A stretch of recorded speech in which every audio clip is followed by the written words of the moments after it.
Minerva public school online classes में आपका स्वागत है। आज हिंदी की क्लासेस में बारी बारी से मैं वीडियो बनाऊंगा। प्रत्येक क्लास की आप लोग मेरे साथ बने रहिएगा। हिंदी की कक्षा में आज 10वीं कक्षा की बात होगी, क्षितिज की बात होगी। 10वीं कक्षा में 2 किताबें हैं, एक क्षितिज है, दूसरा कृतिका है। क्षितिज में जो पढ़ना है उसमें 2 भाग है, एक काव्यखंड और दूसरा गद्यखंड। काव्यखंड के अंतर्गत आज जो पहली कविता के रूप में हम लोग पढ़ेंगे वो सूरदास के पद हैं। इसमें सूरदास की 4 पद हैं और सूरदास की ये जो पद हैं ये सूरदास द्वारा रचित भ्रमर गीत से लिया गया है। सबसे पहले कवि का परिचय यानी कि सूरदास जी का परिचय। सूरदास जी का जो जन्म है वो 1478 ईस्वी में मथुरा के निकट रेणुका क्षेत्र में माना जाता है। हालांकि कुछ विद्वानों में जन्म को लेकर, स्थान को लेकर ये मतभेद भी रहा है, लेकिन उनकी रचनाओं के आधार पर ये मान लिया गया है। इनकी कई रचनाएं हैं, सुर लहरी, भ्रमर गीत, साहित्य लहरी, सुर सारावली इत्यादि इनकी रचनाएं हैं। ये प्रसंग है जब कृष्ण गोपियों के पास स्वयं ना जाकर अपने मित्र उद्धव को भेजते हैं गोपियों को संदेशा पहुंचाने के लिए गोपियों के पास। तो गोपियां जो है वो ज्ञान मार्ग को पसंद नहीं करती हैं, वो प्रेम मार्ग को पसंद करती हैं।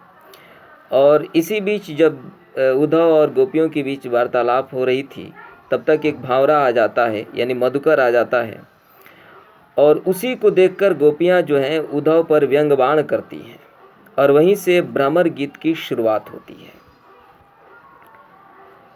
इसमें पहला पद जो है उसमें गोपियां कहती है कि उद्धव तुम हो अति बड़भागी, अपरस रहत स्नेह तगाते नाहिन मन अनुरागी, पुरैन पात रहत जल भीतर तारस देह न दागी, ज्यों जलमा तेल की गगरी बूंद न ताको लागी, प्रीत नदी में पाँव न बोरियो दृष्टि न रूप परागी, सूरदास अबलाहम भोरी गोर चाटी ज्यों पागी।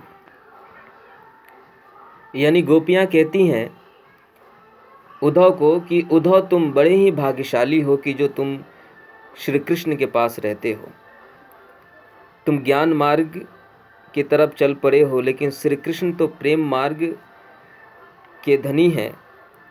कहते हैं कि अपरस रहत स्नेह तागाते नाहिन मन अनुरागी, यानी कि अपरस यानी कि नीरस, जिसमें कोई रस ना हो, अछूत यानी कि तुम पर प्रेम का कोई ताका यानी कि धागा, ताका का मतलब होता है धागा, तुमको आज तक नहीं छू पाया है। जिस प्रकार से पुरैन पात रहत जल भीतर तारस देह ना दागी, जिस प्रकार से पुरैन का जो पत्ता है वो जल के भीतर रहता है लेकिन जल की एक बूंद उस पर नहीं ठहर पाता है, ठीक उसी प्रकार से तुम हो।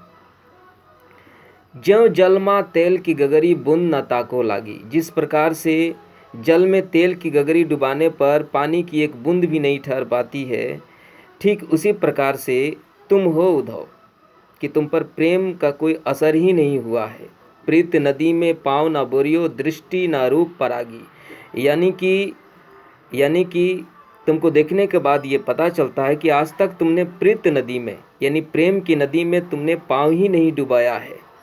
सूरदास अबलाहम भोरी गोर चाटी ज्यों पागी।